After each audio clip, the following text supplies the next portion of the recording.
Hi friends, எல்லாருக்கும் வணக்கம். Welcome to Keethu cooks. இன்றைக்கி நம்ம ஒரு கேக் பார்க்க போகிறோம். அந்த கேக்கில் என்ன ஸ்பெஷல் அப்படின்னு பார்த்தீங்கன்னா, பனானா ப்ளஸ் சத்து மாவு வச்சு நம்ம கேக் செய்ய போகிறோம்.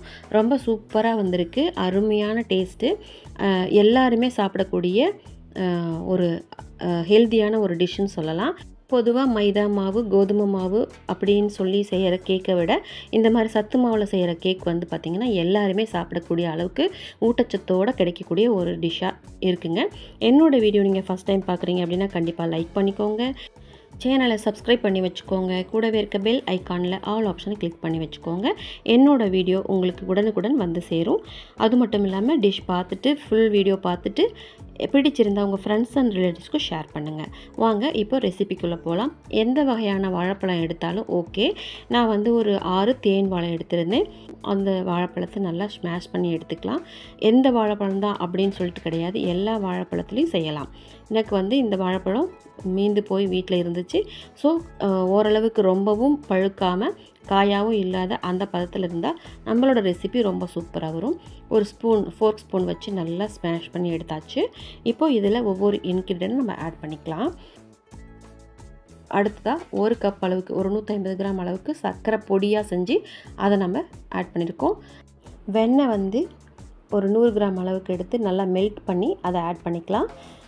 கெட்டியாக இருக்கும்போது நமக்கு பிசையிறது ரொம்ப கஷ்டம். அதனால் ஓரளவுக்கு உருக்கி சேர்த்துக்கிட்டோம்னா நமக்கு நல்லாயிருக்கும். மிக்ஸ் பண்ணுறதுக்கு ஈஸியாக இருக்கும். ஒரு விஸ்க் வச்சு நல்லா மிக்ஸ் பண்ணி விட்டுக்கலாம். இப்போ வெண்ணெய், வாழைப்பழம், சர்க்கரை இது 3 நல்லா மிக்ஸ் ஆகட்டும். மிக்ஸ் ஆனதுக்கப்புறம் அடுத்தடுத்த பொருள் நம்ம ஆட் பண்ணிக்கலாம். ஆனதுக்கப்புறம் இப்போ பார்த்திங்கன்னா நம்ம ஒரு 2 கப்பு 2 கப் அளவுக்கு, ஒரு 1/4 கிலோ அளவுக்கு சத்து மாவு நம்ம ஆட் பண்ண போகிறோம். அதை வந்து கொஞ்சம் கொஞ்சமாக நம்ம ஆட் பண்ணிக்கலாம். ஒட்டுக்க பண்ணோம்னா நமக்கு பிசைகிறதுக்கோ மிக்ஸ் பண்ணுறதுக்கோ ரொம்பவே சிரமமாக ஆகிடும். அதனால் கொஞ்சம் கொஞ்சமாக நம்ம ஆட் பண்ணிவிட்டு அடுத்தடுத்த பொருள் நம்ம ஆட் பண்ணிக்கலாம். இப்போது நல்லா விஸ்க் வச்சு கையிலேயே நம்ம பிசைஞ்சு விட்டுக்கலாம். இது இப்போ கெட்டி ஆனதுக்கப்புறம் நமக்கு லிக்யூடாக ஆக்கிறதுக்கு ஒரு 1/4 லிட்டர் அளவுக்கு கெட்டியான காய்ச்சின பால் எடுத்துக்கலாம். பால் தான் நம்ம மிக்ஸ் பண்ணுறோம், தண்ணி மிக்ஸ் பண்ணல. இதுவுமே கொஞ்சம் கொஞ்சமாக நம்ம ஆட் பண்ணி ஒரு லூஸியான கன்சிஸ்டன்சி வர வரைக்கும் நம்ம மிக்ஸ் பண்ணி விட்டுக்கலாம். ஒரே டைரெக்ஷனில் இல்லாமல் இப்படி மாற்றி மாற்றி நம்ம மிக்ஸ் பண்ணும்போது எல்லா பக்கமும் இருக்கிறது அந்த ட்ரையான பவுடர்லாம் மிக்ஸ் ஆகி நல்ல ஒரு சூப்பரான ஸ்மூத்தான ஒரு கன்சிஸ்டன்சிக்கு நமக்கு கிடைச்சிருங்க. இப்போது பாலோடு சேர்த்து நல்லா மிக்ஸ் பண்ணி விட்டுக்கிட்டு இந்த விஸ்கிலே வச்சு நல்லா பிசைஞ்சு விட்டுக்கலாம். இப்போது அடுத்ததாக வந்து குக்கிங் ஆயில் வந்து ரீஃபைண்டாக இருந்தால் நல்லாயிருக்கும். ஒரு 50 ml அளவுக்கு ஆட் பண்ணிக்கலாம். இது வந்து நெய் கூட ஆட் பண்ணிக்கலாம். நான் வந்து குக்கிங் ஆயில் விட்டுருக்கேன். இதுவும் நல்லா சேர்த்து மிக்ஸ் பண்ணி விட்டுக்கலாம். இது கூட இப்போது நம்ம ஒவ்வொரு பொருளாக ஆட் பண்ணுறதுல அடுத்ததாக வந்து பேக்கிங் பவுடர் வந்து ஒரு 1/2 டீஸ்பூன் அளவுக்கு ஆட் பண்ண போகிறோம். அப்புறம் பேக்கிங் சோடா வந்து அதில் பாதி 1/4 டீஸ்பூன் அளவுக்கு ஆட் பண்ண போகிறோம். இது நல்லா மிக்ஸ் பண்ணி விட்டுக்கலாம். கூடவே வந்து ஒரு பிஞ்ச் அளவு சால்ட் வந்து ஆட் பண்ணிக்கலாம். இது வந்து ஸ்வீட்டை வந்து நல்லா என்ஹான்ஸ் பண்ணி கொடுக்கும். அப்புறம் 2 ஸ்பூன் அளவுக்கு வெண்ணிலா எசன்ஸ் விட்டுக்கலாம். இதெல்லாம் சேர்த்து நல்லா மிக்ஸ் பண்ணி விட்டுக்கலாம். விஸ்க் வச்சு நம்ம மிக்ஸ் பண்ணிக்கலாம். இது எலக்ட்ரிக்கில் வச்சு மிக்ஸ் பண்ணுறதை விட நம்ம கையிலேயே மேனுவலாக பண்ணிக்கிறது ரொம்ப நல்லாயிருக்கும். கொக்கோ பவுடர் வந்து நான் வந்து ஒரு ஃபேண்டசிக்காக, அதாவது டேஸ்ட்டுக்காக, ஃப்ளேவர் நல்லா கொடுக்கும் அப்படிங்கிறதுக்காக ஒரு 50 கிராம் அளவுக்கு மட்டும் கொக்கோ பவுடர் ஆட் பண்ணிக்கிறேன். இது வந்து ஆப்ஷனல் தான். உங்களுக்கு பிடிச்சிருந்தால் ஆட் பண்ணிக்கலாம், இல்லைனா அப்படியே நீங்கள் செஞ்சுக்கலாம். இது கரையிறதுக்கு கொஞ்சம் போல் பால் விட்டு அதையும் நல்லா நம்ம மிக்ஸ் பண்ணி விட்டுக்கலாம். கொக்கோ பவுடர் சேர்த்து செய்யும்போது நமக்கு வந்து ஃப்ளேவர் ரொம்ப சூப்பராக இருக்கும். டேஸ்ட்டும் ரொம்ப எடுத்து கொடுக்கும். ரொம்ப சூப்பராக இருக்கும். இப்போ நல்லா எல்லாமே சேர்த்து மிக்ஸ் பண்ணி விட்டாச்சு. இப்போது நமக்கு தேவையான எல்லா நட்ஸும் வந்து க்ரஷ் பண்ணி ஆட் பண்ணிக்கலாம். நான் வந்து கொஞ்சம் போல் முந்திரி, கொஞ்சம் போல் பாதாம், அப்புறம் கிஸ்மிஸ் இது 3 ஆட் பண்ணிக்கிறேன். நான் வந்து இது நல்லா க்ரஷ் பண்ணி ஆட் பண்ணிக்கிறேன். பல்லாக இல்லாமல் நல்லாவே தூள் பண்ணி ஆட் பண்ணிக்கிறேன். அப்போ தான் நமக்கு வந்து எவ்ரி பைட்ஸும் கேக் சாப்பிடும்போது இந்த நட்ஸோடு கிடைக்கும்போது ரொம்ப சூப்பராக இருக்கும். இந்த நட்ஸ் மட்டும் இல்லாமல் சாக்கோ சிப்ஸும் கொஞ்சம் போல் ஒரு 4 டீஸ்பூன் அளவுக்கு நான் ஆட் பண்ணியிருக்கேன். ரொம்ப சூப்பராக இருக்குங்க சாக்லேட் ஃப்ளேவரில். இப்போது எல்லாமே நல்லா மிக்ஸ் பண்ணி விட்டுட்டு நம்ம கேக் டின்னில் க்ரீஸ் பண்ணிவிட்டு அதில் நம்ம ஊற்ற போகிறோம்.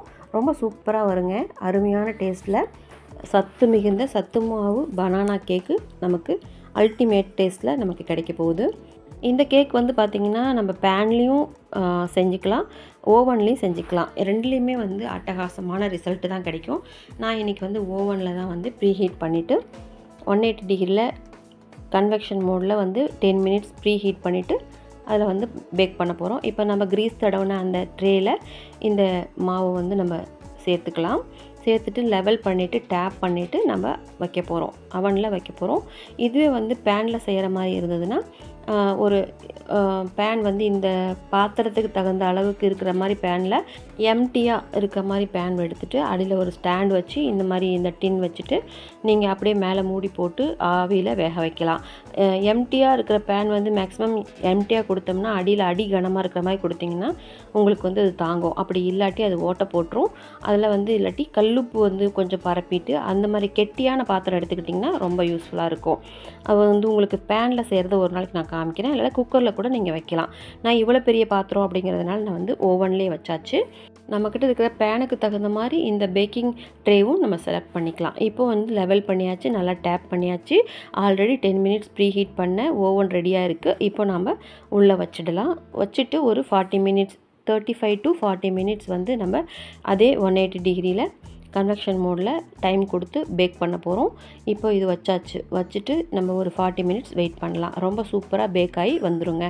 அருமையான டேஸ்ட்டில் சத்தான சுவையான சத்துமாவு பனானா கேக் வந்து நமக்கு ரெடி ஆகிடும். இப்போ நம்ம பேக் பண்ண டைம் கொடுத்துக்கலாம். பாருங்கள், உள்ளே பேக் ஆக ஆரம்பித்தாச்சு. அவ்வளோதாங்க, நம்மளோட 40 மினிட்ஸ் வெயிட் பண்ணதுக்கப்புறமா இப்போ நம்ம எடுத்துடலாம். ரொம்ப சூப்பராக பேக் ஆகி வந்தாச்சு. ஒரு 2 நிமிஷம் போல் கேப் விட்டுட்டு சைடில் வந்து கத்தியால் இப்படி சைடு பண்ணி விட்டுட்டிங்கன்னா ஈஸியாக நமக்கு வந்து கமுத்தி போடும்போது சூப்பராக ரிலீவ் ஆகி வந்துடும், அழகாக ரிமூவ் ஆகி வந்துடுங்க. ரொம்ப சூப்பரான டேஸ்ட்டில் சத்துமாவு பனானா கேக் ரெடி ஆகிடுச்சு. ஒரு பிளேட் வச்சு அப்படியே டர்ன் பண்ணிக்கலாம். ரொம்ப அழகாக நமக்கு வந்துடும். பாருங்கள், எங்கேயுமே பிடிக்காமல் ரொம்ப சூப்பராக வந்தாச்சு. இதே வந்து நம்ம பட்டர் பேப்பர் போட்டு வச்சுருந்தா கூட இவ்வளோ சூப்பராக வந்திருக்காது. க்ரீஸ் பண்ணதுக்கப்புறம் நல்லா அழகாக வந்தாச்சு. பாருங்கள், இது நம்ம பீஸ் பண்ணி சாப்பிட்டுக்கலாம். ஆரோக்கியமான அருமையான டேஸ்ட்டில் சத்துமாவு பனானா கேக் நீங்களும் வீட்டில் ட்ரை பண்ணி பாருங்கள். ரொம்ப சூப்பராக இருக்கும். வாழைப்பழம் அதிகமாக கிடைக்கும்போது வீணாக ஆகிடும். ஒரு சிலர் சாப்பிட்றதுக்கு இல்லாமல் தூக்கி போட்டுருவாங்க. அது ஒரு சமயம் வேஸ்ட் ஆகிறதுக்கு முன்னால் இந்த மாதிரி உங்களுக்கு குழந்தைகளில் வீட்டில் உள்ள எல்லாருக்குமே செஞ்சு கொடுங்க. ரொம்ப சத்தான சுவையான ஒரு டிஷ்ஷாக உங்களுக்கு கிடைக்கும். அருமையாக கிடச்சிருக்கு. இது வந்து சத்து மாவில் கிடைச்சதுனால உங்களுக்கு அங்கங்கே கேப் கிடைக்கிற மாதிரி இருக்கும். அது மட்டும் கிடையாது, இதில் வந்து நட்ஸும் நம்ம சேர்த்துருக்கோம். ரொம்ப ஃபைனாக இல்லாமல் ஜலிக்காமல் இந்த கேக் செஞ்சதுனால உங்களுக்கு இந்த மாதிரி ஒரு அவுட்புட் கிடச்சிருக்கு.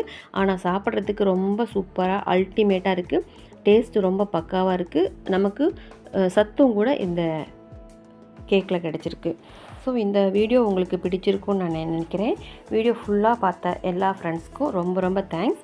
புதுசாக இந்த வீடியோ பார்க்குறீங்க அப்படின்னா கண்டிப்பாக உங்களுக்கு வீடியோ பிடிச்சிருந்தா என்னோடய சேனலை சப்ஸ்கிரைப் பண்ணி வச்சுக்கோங்க. உங்கள் ஃப்ரெண்ட்ஸ் அண்ட் ரிலேட்டிவ்ஸ்க்கு ஷேர் பண்ணுங்கள். வீட்டில் பிகினர்ஸ் கூட இந்த மாதிரி ரெசிபி ரொம்ப ஈஸியாக சிம்பிளாக செஞ்சு முடிச்சிடலாம். என்னோடய வீடியோவில் இந்த ரெசிபி பார்த்து செஞ்சு அது எப்படி வந்திருக்குன்னு அவுட்புட் பார்த்துட்டு எனக்கு கண்டிப்பாக கமெண்ட் பண்ணுங்கள். நான் உங்களுக்கு கண்டிப்பாக ரிப்ளை கொடுப்பேன். சேனலை உங்களுக்கு பிடிச்சிருந்தா சப்ஸ்கிரைப் பண்ணி வச்சுக்கோங்க. கூடவே இருக்க பெல் ஐக்கானில் ஆல் ஆப்ஷனை கிளிக் பண்ணி வச்சுக்கோங்க. ஒவ்வொரு வீடியோ உங்களை வந்து சேரும். நெக்ஸ்ட் ஒரு நல்ல வீடியோவில் நான் உங்களை மீட் பண்ணுறேன். தேங்க்ஸ் ஃபார் வாட்சிங் this video friends. Thank you. Bye and take care friends.